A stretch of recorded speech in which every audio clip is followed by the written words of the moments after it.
Welcome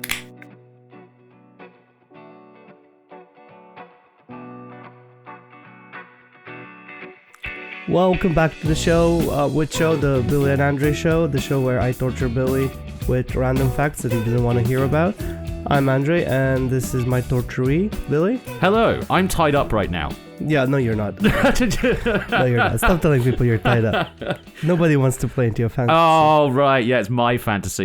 You're the one who insists on torturing me with these episodes every time. You'll be fine, Billy. You'll be fine, Billy. No, I won't. That's the point, dude. The point is my suffering. You just acknowledge that. No, it's not permanent trauma. It's just partial trauma. It's fine. Partial trauma is fine. It goes away. You're gonna be okay, Billy. I feel enjoyment out of this. Causing you partial trauma is actually fine. Yeah. This, like, when you mentioned roughly the sort of idea for this episode. So, talking of trauma. Yeah. there is no trauma like just realizing how fucking old you are sometimes. Well, we're not that old. We're like fine wine. We're at a point where it's real. We're still light to drink, but not a full body just so yet. We're not full-bodied yet. We're not quite vinegar either. We need another couple of years to see if we're going to be turning into vinegar or not. Yeah. But here's the idea, right? So I looked up facts and things that happen from the year I was born. I don't know why, but I did. And I found it really interesting because, I mean, a year before I was born... a whole bunch of shit happened. Another whole bunch of things happened. But a year before I was born, in Romania, the communist regime got toppled, right? Yeah. A lot of people got shot. And I'm like, what happened after that? And funny enough, a lot of things happened every year. Really? So Breaking news, the world, just because I was born, it didn't stop. Right? So...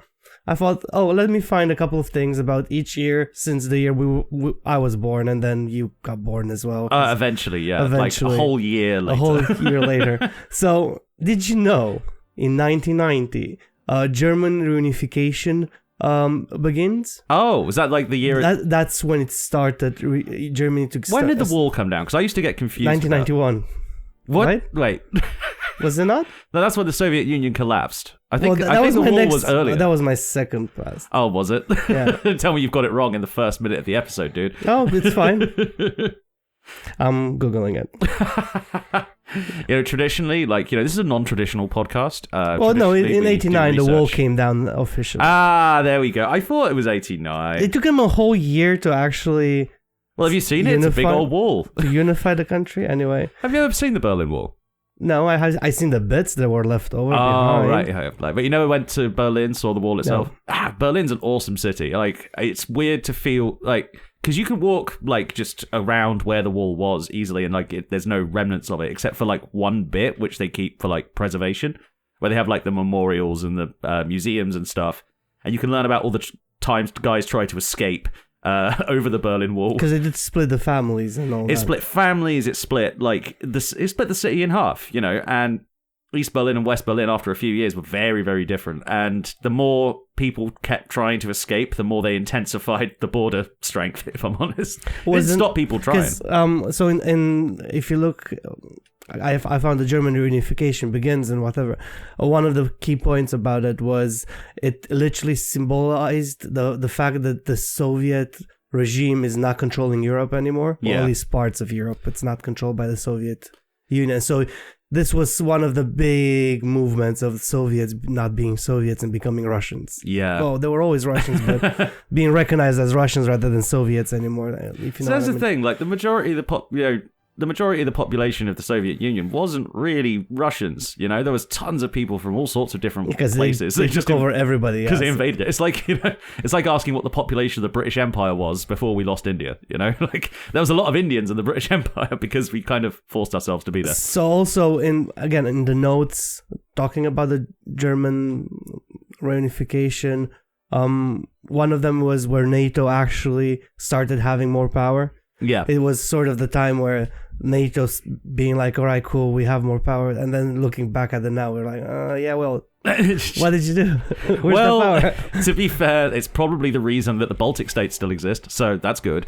You know, To a certain degree, yeah. Yeah, but it was after Germany reunified that a bunch of countries like Ukraine, Belarus. Well, everybody broke away from. Everyone started having referendums to say, fuck this, we're going. Jumping ahead a year, the next big point was the collapse of the Soviet Union, which is 1991. Yeah. So that's when the Soviet Union completely collapsed. 35 fucking years ago, man. That's just wild. Yeah, and also they're still communist as fuck. They did not stop. Well, they weren't really communist by the 1980s anyway. I mean, it was like a hollowed out dead institution that was just being propped up by old, increasingly senile, bureaucrats, basically. So it's basically the same way it's now. Yeah. No. The guys in charge now are far more evil than those guys were. Those guys were mostly just drunk, or insane. So maybe that's the problem. They need to get drunk again. They need to be drunk. Yes, make the oligarchs drunk again. Wow. Moda. Moda? Yeah, make oligarchs drunk again. Oh, fair enough. Going back to 1990, there's another. Well, this is sort of. I looked for a positive, something. Oh, a bit positive thing. A bit more positive. Besides you being born, of course, my dude. Oh, that was the best thing that happened to this world, man. Just not gonna lie. Well, it was because you gave my beloved partner a lift in a very, very immediate. Can we stop talking about it? It's fine. That's helping friends. Here's another thing that got developed and Human Development Report launched, which is shortening of it is HDR. Before, all the big powers were looking just at GDP. But now in 1990 they started looking at life expectancy, education, quality of life, poverty reduction, and human well-being as a criteria of how a country is doing, rather than just how much money can it pull out. Yeah, so that was it was like the precursor to the Human Development Index, which they use now, I think. Yes, but so they started sort of looking at how can we improve these people's lives rather than just taking money from them. Yeah, how much money can we extract from exactly, right? Which is, it's a great little thing that started happening, and it just, Thing is, people still put a lot of stock in GDP, man. It's like kind of crazy. Like everyone's like, "Oh, the economy is going up. Look, the line is going up," and everyone's just like, "Yeah, but everything sucks now. Yeah, everything else sucks. Everything else. You're just taking more money from us." Yeah. Oh, sorry, I shouted in the mic there. Hey, that's what the microphone's for. Shout about the GDP. So now we're moving back as we kind of jumped in between. We're going to be jumping a lot, between man. years. It's 1991 going. Year I was born. Best year ever. Yeah, Billy got born. Also the year that punk broke. Hell yeah. Yeah. Also, end of apartheid. Well, the end of the apartheid in South Africa begins in 1991. So I thought this is positive, right? It was positive. To a certain degree. Well, there were That was a joke. That was a joke. Well, there was that famous poem, wasn't there? Like, nothing's changed, except, like, we elected Mandela and it's still... everything's still shit. Like, it was a very sobering sort of poem, that, if you've ever read it. It was like... No, I didn't. I don't know what poetry they do for you guys in, like, English or Romanian class in, like, Romanian schools. But in English schools, they give you a lot of... Romanian schools, all those Romanian schools. Well, I imagine you do, like, classic Romanian literature of some We do. Yeah. And it sucks. At least for me, it sucks. I never enjoyed it. It's all very rapey. Oh, really? It sounds very rapey, in my opinion. What, that classic Romanian literature is all just, like, pulp novels? I'm talking about the poems, Romanian poems. They all sound a little bit rapey to me. I don't know. Oh, kind of like... If Sappho was a man writing that shit, you would... It doesn't sound right. I don't know. Maybe I remember it wrong, and probably I am remembering wrong, but I'll stick with my memory. I'd like to see like the curriculum list, like your reading list for Romanian schools. That'd be interesting. I'll pull that up for you. But yeah, the Nothing's Changed poem from a South African guy who lived in a shanty town. Like that was that was like sort of taught as like an important historical piece at like school, and we got like the whole... Here's the South Africa thing. Here's what we did to help like sort out apartheid, and it's kind of a generational thing because a lot of teachers were 40-something, 50-something, and they remember doing the whole boycotting South Africa thing in the 80s, and stressing how important it was and how angry they were with the government for not backing them. It was a whole like generational thing for them. I was actually thinking on the way over here, I wonder if there's going to be a similar thing for us, like when we hit 40, 50, and we have like a big cultural thing we have to explain to people. I wonder what do you think is going to be the next big cultural thing? I imagine like by the time we're like 50-something, it'll probably be explaining Gaza to people. Well, maybe not. That's going to be tough. Well, I want to explain Andrew Tate to people when I'm 15. It'll be a lot less relevant though. Yeah, but they did have a big impact, like that sort of Mayo, grift all my life sort of mentality. Yeah. It's gonna, that's not gonna stop for the next 10 years. No, the hustle grind set shit will continue, and it's going to be annoying every day. Yeah, I just hope people will stop just watching them, all this red pill bullshit. Well, I think it's dying a death, because usually, like, there's this sort of weird counterculture thing, like, whoever's perceived to be in charge of the situation, anything that goes against them is automatically, like, counterculture and automatically cool. Yeah. So when you have, like, an American president like Joe Biden, who's just, like, this doddering old useless man, and he's a Democrat, they're like, well, anything that upsets these guys is a good thing. So, yeah. You just do that to trigger the people in power, basically. And now Trump's in office and, like, swanning around being a brain disease. Side note, have you seen Oh yeah. Joe Rogan behind him talking about I don't know what drug to stop another drug from happening in America? If anything in this world is true, I hope that the president is taking medical advice from Joe Rogan. I mean, yeah. Something about his ankles. Anyway. Yeah. So get him on the carnivore diet. Wow. Make him shit himself in public. Do it. You only shit yourself initially. It gets better. But no, let's just move on. Because we're going to stop there. 1992. What happened in 1992? Because that seems like a boring year in my mind. There's a treaty, and it's a name there, and I can't really gonna say it. I'm gonna butcher the name, okay? Just all right, everybody prepare. Put 2 fingers in your ears. It's an Asian treaty. It's called the Maastricht Treaty, which is the birth of the European Union. Oh, shit. So the European Union is younger than us. Yeah. Fuck, we're old. They need to give us their lunch money now because they're so young. But wait, wasn't there a thing before the EU? Like, no, this is like the official birth of the European Union. Oh, so what was it called before? Because it was like the European Economic Zone or something like that. You're thinking about Schengen, but that one's different. Yeah, okay. Schengen is just free movement. Schengen is the free movement thing that was around before. Yeah. So this is most European countries sort of started to look at each other and be, maybe we should stop like fighting among ourselves and just oppress East Europe because we don't want them part of our, which is they're our cheap labor. This is a joke in Romania, right? Because I read that one and I'm like, that's when you started oppressing us. So, they kind of, most European countries, well, all European countries banned slavery and they realized cheap labor, where are we going to get our cheap labor?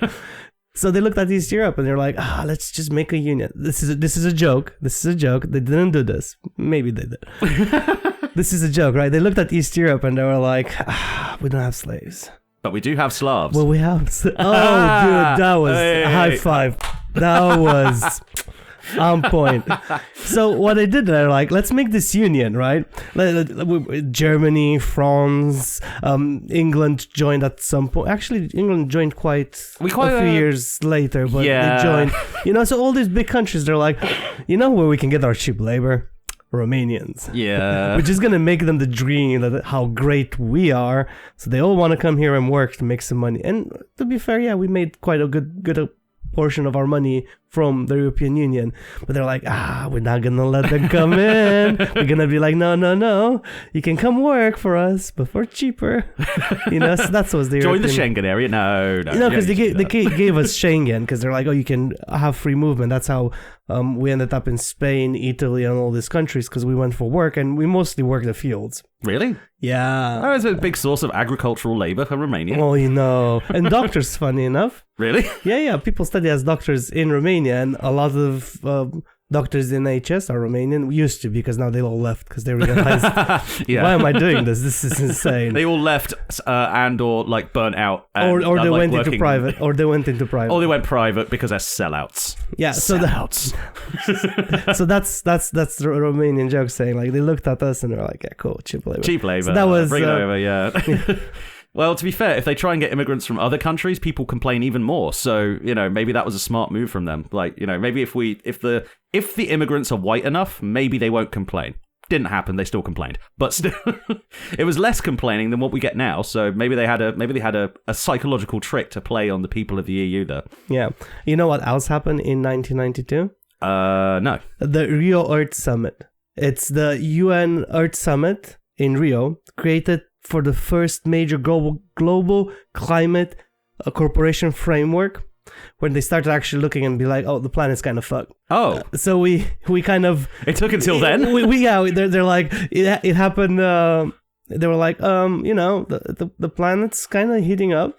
I know the weather's kind of changing all the time, but it's changing a little bit too much. Oh God! I know, right? Those they must have felt so hopeful when they first got together. They were all together, like, oh yeah, we're gonna change. They didn't change anything. No, didn't change. Those shit. who know, we still have a whole. This was supposed to be the positive one, actually. I know that's the thing. Like, tons of positive stuff seemed to happen throughout the 90s. It looked like everything was sort of getting better, you know.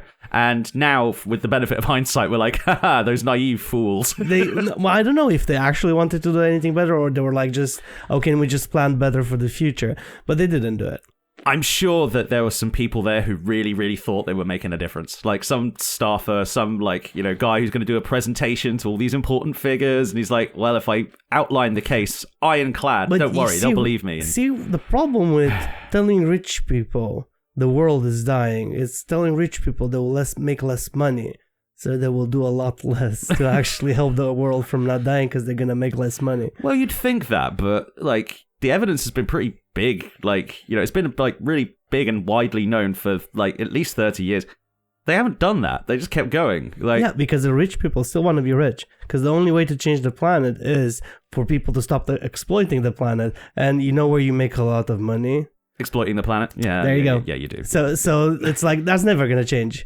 So as soon as you're going to make exploiting the planet less money worth, it's not going to change. This is my opinion. I know. So until it's physically impossible to get a resource without losing money, then we're fucked. Yeah. Oh, God. That's what... Okay, move on. Too depressing. Move on. No. Is the next one worse? One's really of course it is. The next one's really gonna upset you. Oh, great. No, I'm sorry. We're up to tier 2 Billy suffering. Yeah. So now it's 1993. Oslo Accords. Oh God. Ah, no. Israel and the PLO signed a major peace agreement. The guy who signed that on the Israeli side was shot less than 10 years later for this. I'm not joking. So I found it, I'm like, oh, I shouldn't put that on. Yeah. And I'm like, actually, you know what's gonna be fun? Seeing Billy suffer. Oh God. The thing is, that's another thing that I saw on the news throughout my entire childhood, as I was sort of growing up, little Sprog Billy, just watching the telly mindlessly. I saw these two guys who look very different because one's got a silly hat on. Look, one of them's talking to the other guy. They're gonna do a peace thing. There's not gonna be any more war. That'll be fine. Don't worry. This will sort itself out in a few years. Because at the same time, they were doing the same thing with Northern Ireland. They were trying to have peace talks, and eventually that worked, kind of. So... Yeah, so I actually don't have anything else for a positive, because I'm like, this is gonna upset Billy. Here's a positive. In 1993, Nirvana released In Utero. Oh, nice. A very, very good album. One of the best of the 90s. Thank you, Billy. I appreciate that, because I didn't know what to write for that. I'm like, what am I gonna follow up with after this? I had nothing to follow up with. Nothing positive, anyway. Yeah, I'm like, nothing to follow up. Here's another horrible one, because we're still on the sort of horrible side of things. Rwanda genocide. Oh yeah. A mass genocide in Rwanda killed around 800,000 people. Yeah, I almost said million. That would be a lot. That would be very impressive, considering they didn't use guns for most of it. It's one of the most one of the worst genocides in modern history. Yeah, except for what Israel is doing right now. Kind of, yeah. Changed UN peacekeeping debate. So now the UN was like, okay, we're not doing enough, so we need to try a little bit harder. And in hindsight, it doesn't help with anything. No. In hindsight, fuck me, they got even worse. Yeah. When was the last time you heard of the UN actually doing anything? So, there's a theory. Right? Is it called the dead UN theory? So there's a theory about the UN. When UN actually intervenes, only when a country is actually being invaded or something really horrible already happened, which kind of kills the point. Yeah, I'm not sure if it's I think this is sort of an urban myth that I learned whilst growing up. And that's why I don't have any trust in any of this big military organization. The myth is that the UN will only interfere when it's too late. Basically.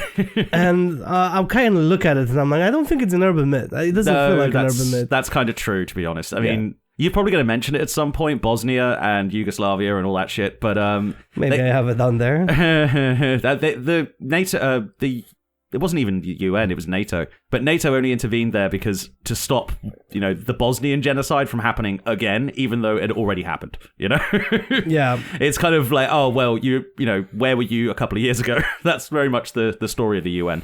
Same with them in Somalia as well, to be honest. And also in 1994, it actually Mandela became president. Oh, really? I thought he became president pretty quickly after it is president. Oh, he is in the middle of his presidency. No, it's 1994. Okay, good. Because you were about to hurriedly Google something that I wasn't sure about. No. It was 1994. Oh, good. Yeah, because he was in charge until 99, wasn't he? But the thing is, with Mandela, right?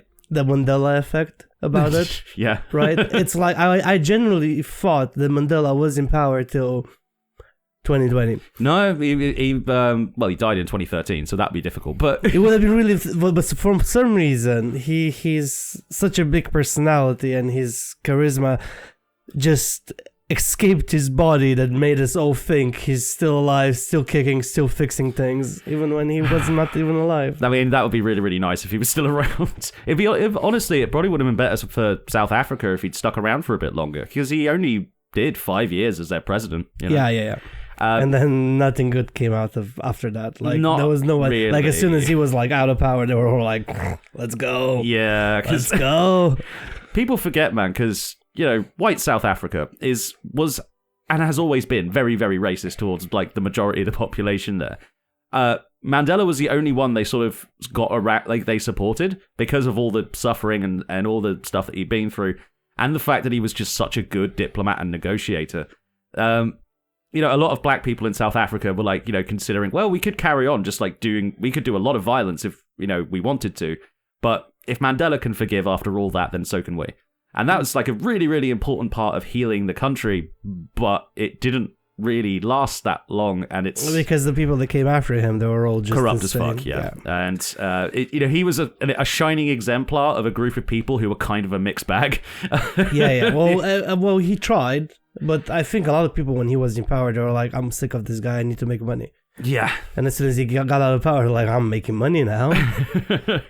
Well, a lot of people got, quite wealthy and quite corrupt off of the back of, South Africa's regime. And, could he have done better? Yeah, but he did a lot of good there, Just wish he'd done a bit more, before he toddled off. Okay. Anyways, depressing things about Nelson Mandela aside, shall we carry on? Would you like to move on the years? Yes, move on next year. 1995. Would you like to take a guess? I have actually no idea of any big things that happened in 1995. The internet commercial expansion. Internet got fairly available for everybody to just buy. Oh yeah, the beginning of the .com boom. Yeah, well, it's the modern era of the modern digital era. It all started email, web culture, and all those sort of things. Well, this was super infancy of that. Yeah. And then we discovered that, it's a terrible idea and we shouldn't do it. Well, a few years later we discovered that that's a few years too late, I think. Yeah, so it was that's when people got, like, most people got the internet, because the internet was around since I want to say 1970s, 1960s. It was mostly a military thing for a long time. No, it was more of a university thing, because they were sharing documents between universities, and at very slow speeds. And then the internet packet switching, switching happened, and then all of a sudden everything was crazy. The internet's like got a really weird, like, storied history. Like, I think the 90s internet was probably the best version of it in a way. It was still not as horrible as now. Yeah, and it wasn't as normalized. It wasn't like everyone knew, okay, I'm looking at a thing on the internet, therefore I will double check this before I believe it. A book was still a book. A book was still a book. And now everybody's like, no, the Google said. But the AI said. Yeah, he said I can wee on my needle sting, and it's not going to hurt anymore. And then all of a sudden people just wee on themselves. That's what the internet is. It's a device for making people wee on themselves. Yeah. And then a rainbow cat flying through the sky with an annoying song in the background. No, that was a bit later, wasn't it? That was a bit the neon later, cat. Yeah, the You remember the neon cat? I do remember the neon cat. Oh, that was so cute. It was a dumb meme, but it was wholesome, you know?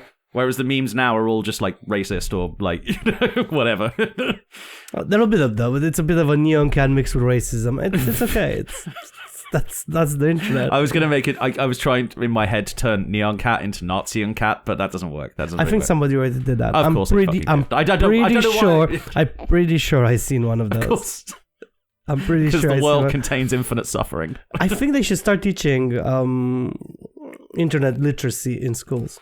Yeah, it's kind of surprising that they don't really do that as much as possible. So people can actually understand what's real and what's fake. And how to not be scammed for no reason. There should be like, PSHE really like, as a, personal social health education, all that shit. It needs to expand like a motherfucker, really. Because, I mean, there's so many things that happened, right? Yeah, there's so many developments and things that people, like kids need to understand. Like, okay, don't go on websites that look like this. Look at, here's a basic course on internet safety. Here's how to tell if like your new online friend is a groomer. You need to have like tons and tons of information. But they're not gonna do it. No, because it's expensive. That's why. They'd have a like. Okay, we're gonna do that all day, are we? Sighing deeply into the microphone. So 1995. When did you first get a computer? Actually, I'm curious. When did you first get? Because I think I first got a computer. 89. Around 89, we had a computer in the house. Oh, really? So you had like an old 386? Yeah, we had. Well, actually, my uncle had an old 386, and then we had 40 something, and that was our first computer in the house. Couldn't play much on it. And then it was Pentium 2. And then a Pentium 1 was the first. Wow, Pentium 1. I had the Pentium. Well, my brother bought the Pentium 1 with his first salary. And funny enough, if you're listening, do you remember how the video card broke on that, my dude? And I thought it was my fault, and I'm not sure why the video card broke on that. Give me a call. we need to reminisce about that video card. You're gonna try and fix a video card from a Pentium 1. No, so that was me talking directly to my brother. I know. If he's listening, I'm sure he will be. Yeah. And yeah, that was a Pentium 1, and then I can't remember. Because I had a computer for ages, but I didn't have the internet. So my brother's computer literacy was insane. Yeah. He was... Well, that's how he makes his money now. I don't say he was. I mean, he is extremely intelligent. You buy me a beer now. Yeah, he still is extremely intelligent. And he's just... He's very computer literate. And I learned it from him. And I made a bit of scratch because of it, because I was fixing the XP windows to people's houses. It was a pirated Windows back then in Romania. Of course, yeah. And I was going to people's houses and just installing the windows and the drivers and be like, cool, that will be money. I can't remember how much I was taking, but I was taking money, and they were just giving me money to fix it. That's the thing. Like, back then, being computer literate didn't really take that much. It kind of was... No, it was... boot from a memory stick or a CD and reformat, then just reinstall. There you go, boom, sorted. Just problem. Make sure the drivers work and you leave, and it's okay. The trick was never install an antivirus. Oh yeah, so you can come back and fix it again. Yeah, it sounds horrible. No, I know what you mean. I remember during my first, when I've had my first computer, it was so busted after a while that the code for the boot up, the BIOS broke down. Yeah. So Dad taught me how to reprogram the BIOS every time we started the computer up.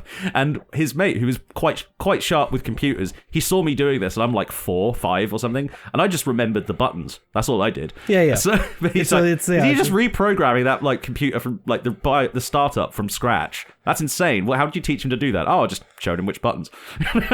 And that's all you need. That's all you need is the right buttons. Cool. So moving on to the next year, which is 1996. Yeah, it's 1996. You want to take a guess? Loveful comes out. Was it? No, I think it might have been 97. Never mind. Taliban takes Kabul.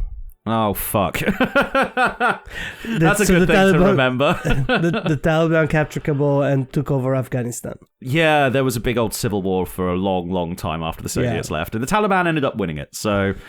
yeah, that's fun. And then anyway, moving on. I'm sure they'll never come back up in this list again. I think they are, if I'm not wrong. Well, on the positive side, HIV treatment breakthrough.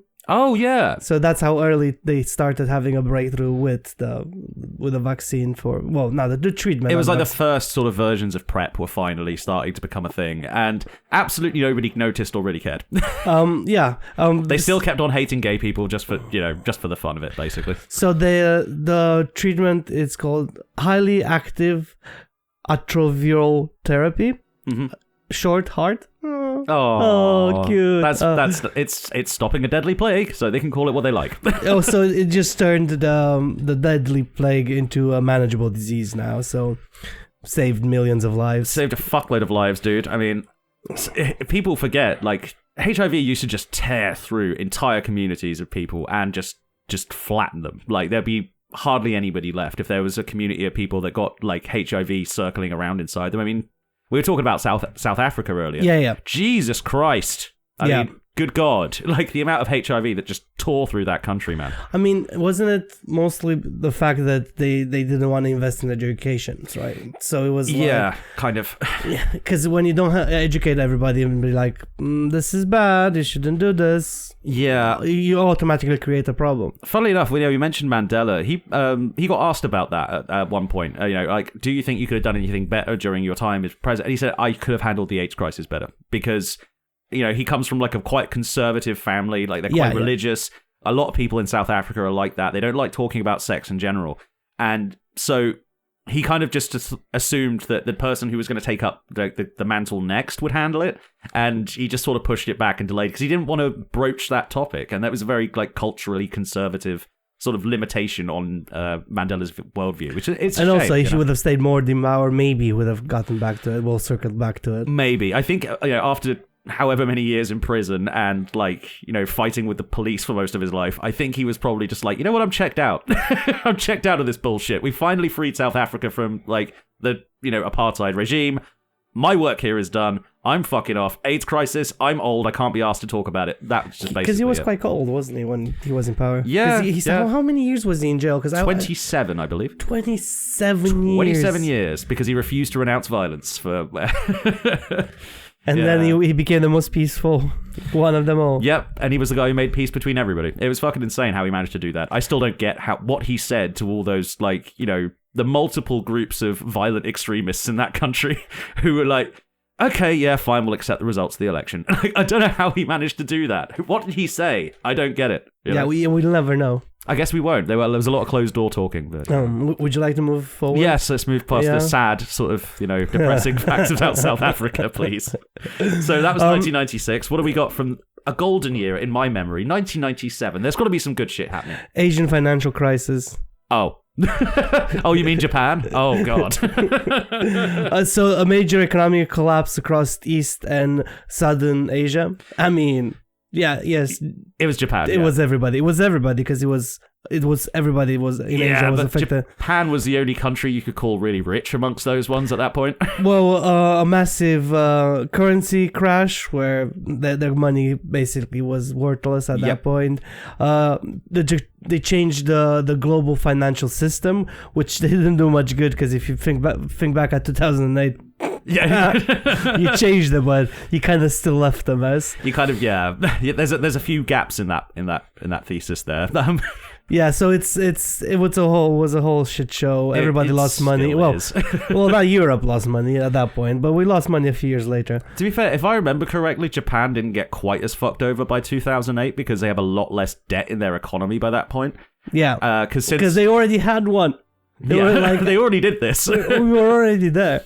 I think there's a theory where the economy with all this financial you would supposed to have a few good years and then a few bad years. The boom bust cycle, yeah. Yeah. So it's Japan was like, oh no, we did it already. Yeah, we're just interested in keeping things stable, making sure that people still have depressing jobs to go to and depressing bars to drink in afterwards. So talking about Japan, also in 1997, Kyoto Protocol negotiations. A whole bunch of climate activists signed the first major legally binding climate emission agreement. Said it without Almost. I almost completely said, yeah. So they Kyoto Accords. Yeah, that's a good thing. So they kind of decided, being like, oh, you know what's really bad for the environment? Yeah. Petrol. I think for a while there, they put lead into petrol, if you remember. Yes, they did. It caused a massive global crime spike. Yeah. It killed people. Yeah. Yay. Yeah. So I think this is the beginning of let's not put lead in petrol. Fucking geniuses. But here's the thing that I don't understand. They seen lead being really bad from you from the past. Yeah. Like the Roman times, you know? Yeah, and they were like, let's just, let's just put it in the air. Yeah, just put it in the air. Let's put it in the paint. It was really bad when you were eating it, obviously. But breathing it in, that could be fine. That should be fine. It will clear you out. Just take some mercury for it. It will be absolutely fine. There's nothing wrong with that. Well, at the moment, mercury's making a big comeback. Have you heard about that? No, I did not. No, the mercury levels in American air and topsoil are going up quite substantially because it's Trump, basically. It's fine, natural selection. I'm sure nothing bad is going to happen from it. I'm sure the people of the United States will not be affected in any way by the massive amounts of poisonous chemicals in their air. No, they'll be fine. Yeah, they'll be fine. I mean, they can't lose any more IQ. No. I'm sorry. I'm getting in the burns I can before our country inevitably slides into the sea. So, if it makes you feel bad, I'll be dead soon. So, are you? Yeah. What? I did not pay attention to that. No. I know you weren't. That's why I said I'll be dead soon. Oh, you just saw me looking at my notes. You're like, hey, listen, man. Not cool. I'm sure there's some good stuff that happened in 1997. Was that just the good stuff? That was the good stuff. What's the bad stuff? The bad stuff was the Asian financial crisis. Oh, right. I suppose. I mean, that was pretty bad for a lot of people. There was another thing that happened. Oh, Hong Kong got returned to China in 1997. That's the thing that happened. You Brits finally gave it up. Yep, not without a bunch of bullshit, but we did eventually give it up. We signed 150-year some bullshit treaty with them, and then we actually decided to honor it for the first time in forever, because usually the British Empire did not do that. I mean, they didn't have a choice. Well, kind of not really, no. I mean... Because it's what, you're going to start making more military bases in Asia? Yeah. Do we want to, defend At what point Hong Kong? Is too much, right? Yeah. I mean, also, Hong Kong is kind of a mess of a city. It's a big, sprawling sort of, chaos. It's difficult to run. I wonder whose fault that was. Yeah. 1998. Oh, okay. 1998. Another year of cheer and hypercolor and pop music. Indian-Pakistan tension. Nuclear tension. To be fair... Whoa, no. Wow. To be fair, they've always had nuclear tension since they got nukes. So okay, they are always doing that. That's like a default thing. I did not expect it to go to be fair, how did you go to... Because they haven't nuked each other yet, nuclear tension rising, I mean, that happens all the time. That's everyone was worried back in the 90s because it was without the Soviet Union to nuke people who also do nukes, then, what are we going to do, But it was fine, it's been fine so far. They've only had a couple of wars, dozen. Aren't they in a war right now? Yeah, probably. Well, no, peace negotiations, remember? Donald Trump solved that war. Oh, that one as well. Yeah, and the ones that he started, yeah. Fair. That seems to be the eternal reality of India and Pakistan at this point. Yeah, I tried not to make it too political this episode. Really? Yeah. You failed. Yeah, I did. I thought we were going to just breeze through that. Breeze through it, and no Billy suffering would be recorded. Also, in 1998, this is a good or a bad thing. It depends how you want to look at it. Google was founded. That's I would have said that was a good thing not that long ago, but now I'm mixed bag. It's a mixed bag. It's a mixed bag. It's kind of... I mean, we're talking on Google's platform right now. We probably shouldn't say too much, but... Google, we love you. We love you, Google. We love you, Google. You're so Google, nice. We love You're you, very Google. special. Yeah, you're the best. I mean, okay, it is a positive because they kind of defined the infrastructure of the internet. Yeah. They kind of been like, how can we take all this information, which is all over the place, and just make it easily accessible? Google initially was really cool. It was really good. It was really good. Effective. It was really good. It was really effective. Have you seen it today? AI slop. It's embarrassing, man. I'm so sick of all the AI slop. Yeah, but all predictive questions. Did you actually mean to ask this question? No, I did not. But if you Google anything on Google, what? Yeah, I know. If you look up anything on Google, that's a better way of saying it. You will say, what does this mole on my dick look like? And you write fuck in there, it doesn't give you AI things because you swore. Ah, right. Oh, I mean, you already wrote dick, so I might. So if I like, what's this horrible growth on my fucking foot? Like, that'll be better than just typing what's this horrible growth on my foot. Yeah, because the AI will be like, there's swearing involved, I can't get involved with this. Yeah. So all of a sudden, no AI slop. That's a really, really clever thing. I might actually You're do very that. welcome. Yeah, I might just include the swear words in all of my searches from now on. Just end everything with fuck. Yeah. And all of a sudden, no AI. That's why. That's one way of doing it. That could become really, really bad though. It's like, how do you make a cream pie fuck? You know, like I just wanted to make a cream pie, but instead I'm getting something else. Come on, Andre, think about this. No, it's fine. I suppose if you scroll down enough, eventually you'll find a recipe for a cream pie, but, it might be difficult. But no, we're in the UK. If you don't have a VPN, you'll still get a recipe for a cream pie. That's true. Like everything, like 15 million results have been blocked. There's one left, and it's like, how to make a decent cream pie with, like, minimal ingredients. BBC Good Food. Just to show you, as I highlighted a couple of things there, right? Just to show you, if you use Google to look up things, I did this thing where I went and I looked it up on Chrome, and then I use Brave. I use Brave now. I don't use Google. Oh, right, fair enough. Brave, it just keeps you more protected. Does it use less RAM? Yes, it does. Oh, good. So here's the thing. If you look up Google's whatever information about Google, it tells you change education, research, business, and communications. I looked the same thing up on Brave, and Brave was like, yeah, they just found it. And Brave was like, found it like first result. Okay, thank you. It's like I'm not gonna wank this guy's over just for no reason. I'm not gonna scroll past 15 million adverts just to. Oh god. Oh, but Brave, no adverts, dude. Really? It's amazing. They still have an AI thing in there, which is really annoying because it pops up and it's like, oh hey, did you want to use this? And I'm like, no, I did not categorically refuse. I can't wait for Google to like collapse and be like, well, Google's not gonna collapse, but I'm think not very soon, but in the next 10 years we're gonna see all the AI thing just collapse completely because we can't sustain it. Yeah. Because now a lot of data center deals are going bad. They're not going through. It brings the electricity prices for everybody that lives around the building. So they're like, no, we don't want it here. We don't want to pay more for what? Just so somebody can make a picture of Donald Trump like Jesus Christ. Basically. Like, no. That's not the thing. It's going to like destroy like what's left of small town America, man. It's going to be epic. It's going to be biblical. And it's not like it's making jobs for anyone. No, because it's taking jobs for people. I saw this like news report where it was like, oh, here's one of the smallest towns in America, and it's like a dry county in West Texas, which is like 600 fucking people in it. Yeah, all of whom are like related or know each other, and they're like protesting, like doing like a 40-man protest because an AI data center is getting built. And this like town is not connected to the water grid, so they don't have like pumped water. They have a well. Do they not need water to cool down? No, they don't need water. They don't need water for the data center. It's fine. They said the well runs dry every few years anyway, so having a data center there sucking up all that water.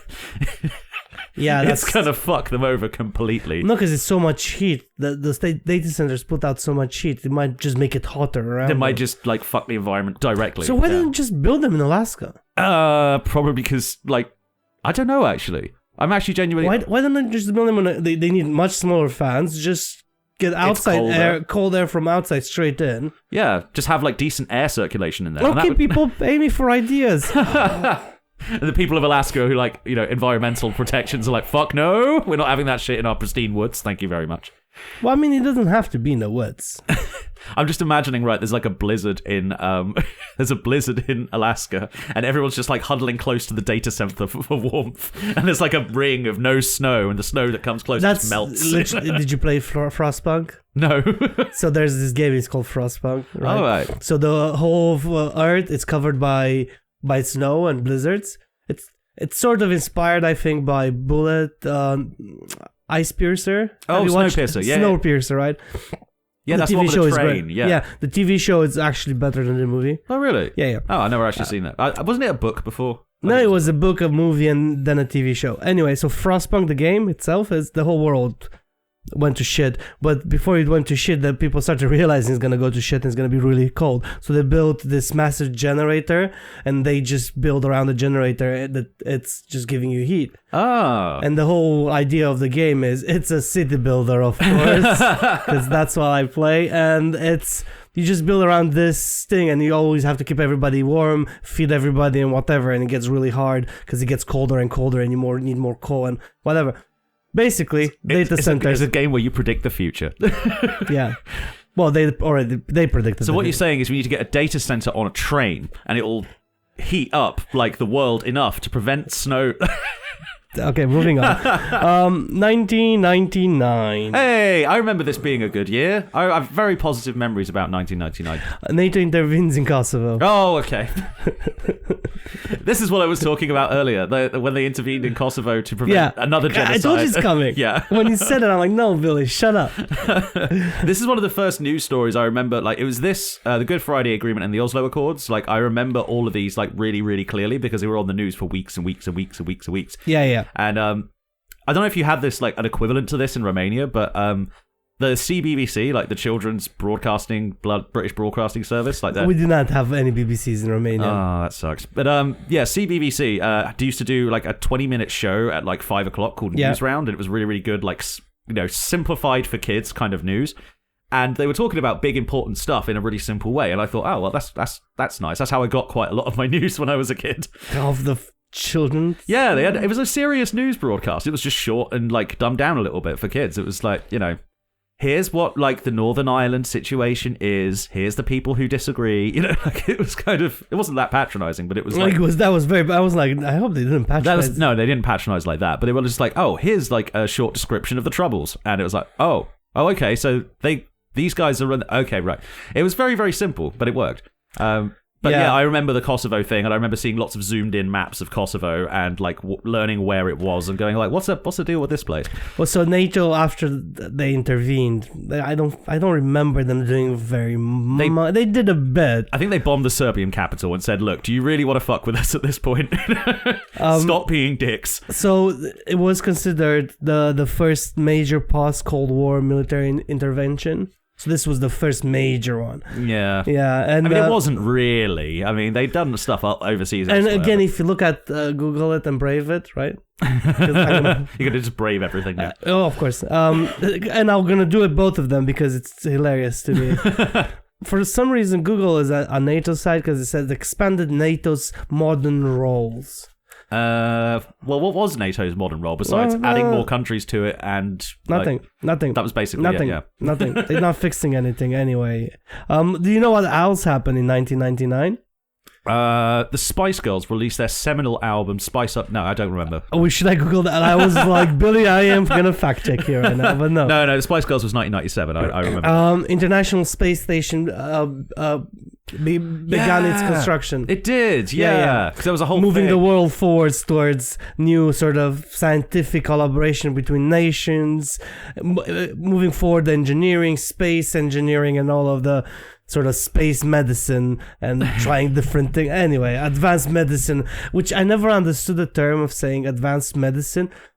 Why did you go to space for advanced medicine? What are you doing up there? Do viruses behave differently in zero gravity? I don't think they do. So. I don't think they notice gravity. I don't know. I'm not, again, Billy, me and you. Not scientists. And not doctors either. No. So maybe they know what they're doing out there. All the doctors who obviously listen to this podcast, because it's the most intelligent podcast you'll find on the internet. Yes, very much so. Very much so. Any doctors here from the British establishment, write in and tell us, just going to space affect viruses? Or I don't know. I don't know if it does or not. How many Brits were into space? Were there any Brits into space? There's been British people in space. Yeah, I remember because they have the same accent. At zero gravity. Are you losing the poshness after the ozone layer? I'm just asking. I don't know. Asking for a friend. It's like when humans inevitably colonize Mars in like 500 years because we're fucking not doing it right now. When eventually that does happen and there are people born on living on Mars, they're going to end up being like genetically sort of separated from us in a way. And that's going to become really, really interesting to see what accent develops on Mars. I really hope that for some reason it's like colonized entirely by Geordies. I want to see what the Geordie accent will do if left in space to develop by itself. I want to see what that sounds like. You know they're gonna probably sound American. I had the racist joke in there, and I'm like, no. They're going to sound Australian. Hopefully they're not going to do the same thing they do with Australia. All of a sudden, just prisoner in space. Oh, I guarantee they thought of it. I mean, it's a suicide mission, so who else is going to volunteer for that? It's like, well, you're in prison, you can stay here, or you can go to Mars and dig a hole. Fuck it, I'm going out glory style, you know. Like, at least they're going to write stories about me. I wouldn't know why I give them a weird accent. I don't know. You just assume they were like a Texan for some reason. And 10 years later, after the best thing that happened to this planet was born, we finally get to the year 2000. It's finally the year 2000.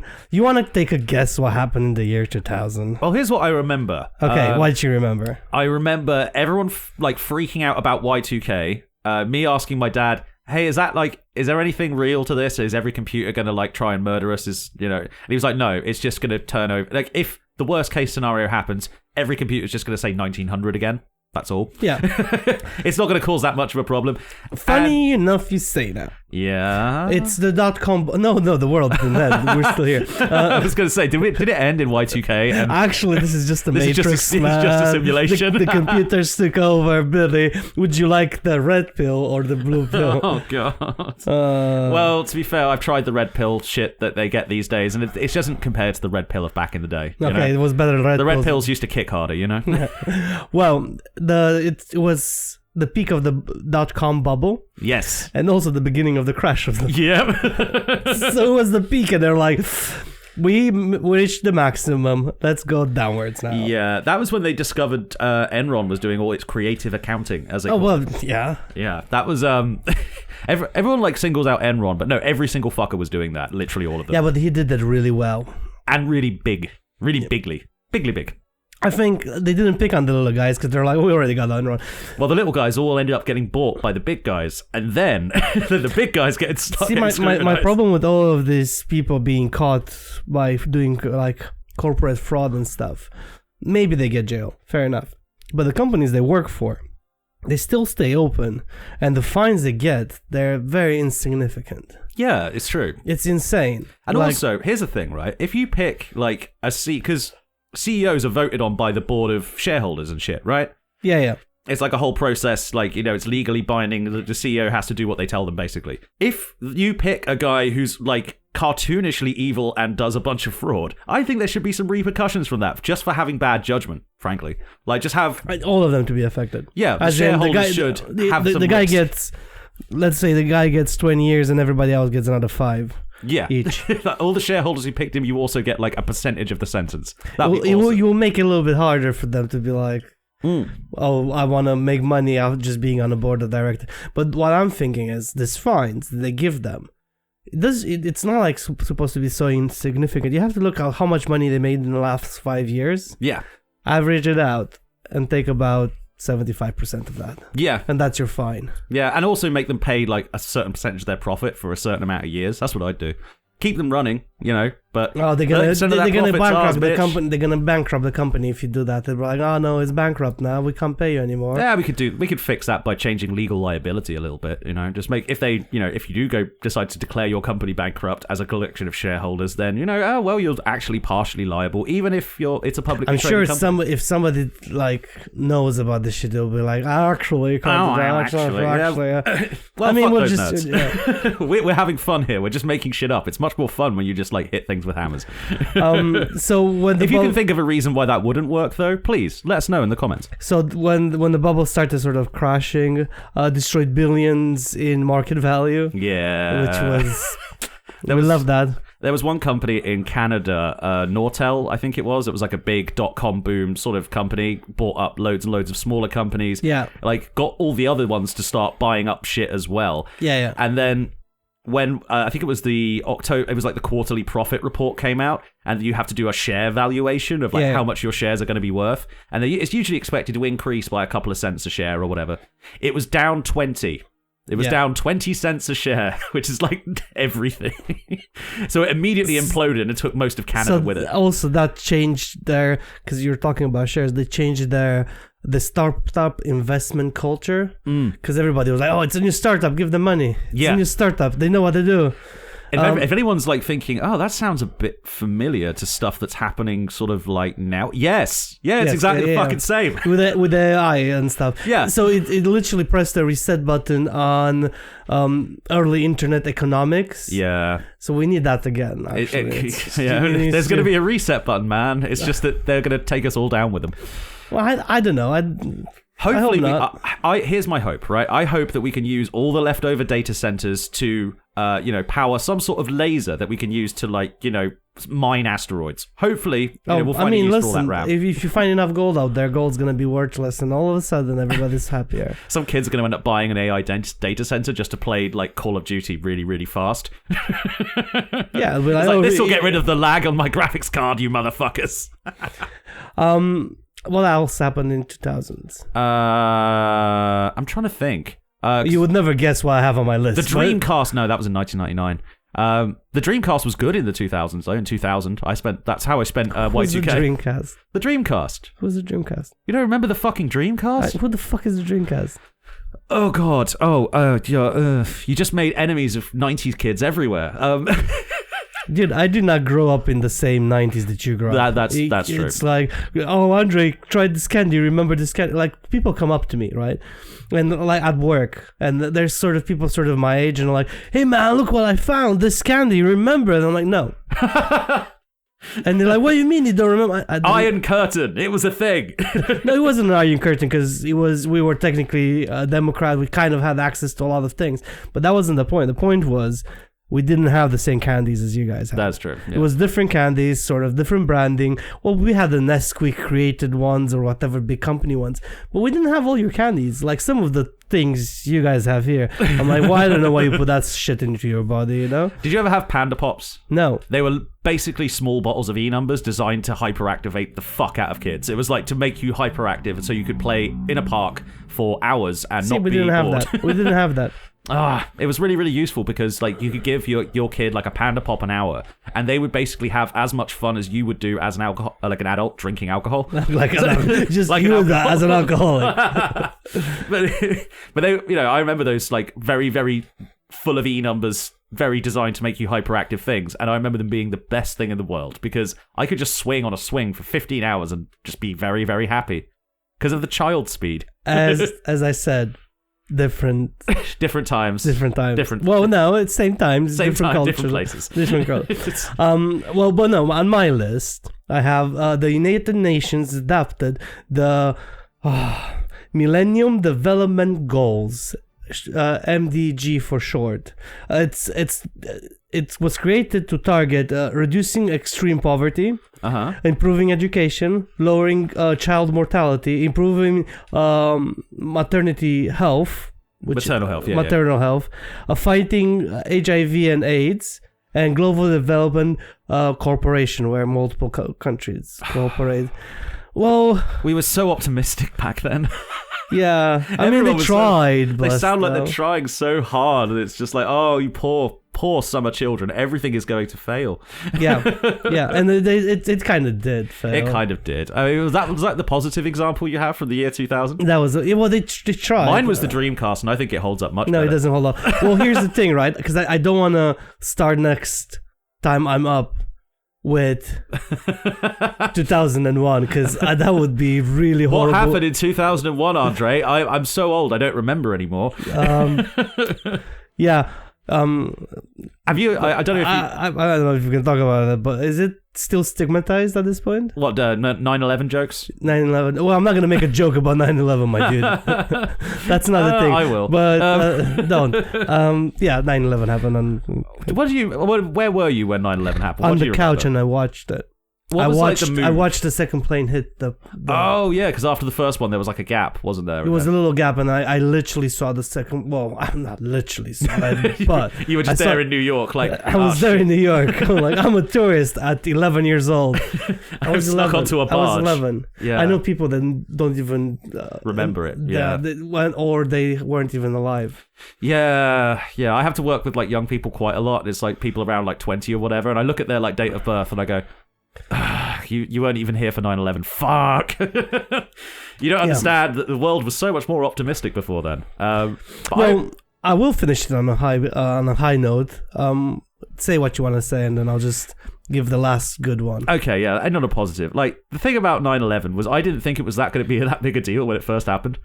Really? Yeah, because I'm it was massive for us. At least it felt massive for me. True, but like I grew up in a country where I was like, terrorism attacks, like bombing shit. That was kind of the norm because, IRA, the troubles, we were still winding down from that. Good Friday Agreement hadn't happened yet. So I just thought like it's just like another bombing attack. Like it's like, oh wow, that's a very creative and a very like dangerous way of doing it, but it's just another bombing attack. Surely they won't freak out like that much. Yeah. No, it was insane. I was wrong. 10-year-old me was a fucking idiot. Because you were 10, yeah. That's Actually, true. no, I was 9 technically, because I was born after September, so... Oh, fair. Yeah, I was 9, bless me. little tiny Billy. Oh, well, just to finish it on something positive, and I think it was positive, it's one of the greatest databases that every student has and it's not allowed to use anymore because it's calling plagiarizing. Because it's it's called plagiarizing if you copy off of this database. True. Wikipedia. 2001. Wikipedia is as old as 9/11. That's kind of weird. It's literally like... I assumed it came along a bit later than that, but no, that's wild, man. Yeah. Wikipedia is only 25. 25 years old. It's the biggest data center at the moment. And probably the most well-resourced, if I'm honest. Because of nerds. Because of nerds. If you ever want like a good, fun like activity to do on Wikipedia... Modified things on... I mean, you can do that just to see how fast they get modified back. But if you can, like... If you just look at the edit page, you'll see like people having arguments over tiny little details, like, well, actually, this source complained, and like historical events are perfect for this because you'll see people just arguing back and forth over who was responsible for like the start of World War One and shit. It's really, really funny. Oh yeah, I love the internet, and I hate it at the same time. Well, on that bombshell. Well, no, I can't. It's not really a bombshell. No, I can't use that one because that one's Jeremy Clarkson's. Yeah, and also 9/11. Oh, snap. You said you didn't want to make any 9/11 jokes, I did not try to make a 9/11 joke. In any way. So ending positively on a 9/11 joke. Thank you very much. Like and subscribe. And see you next time. Also, fuck Israel.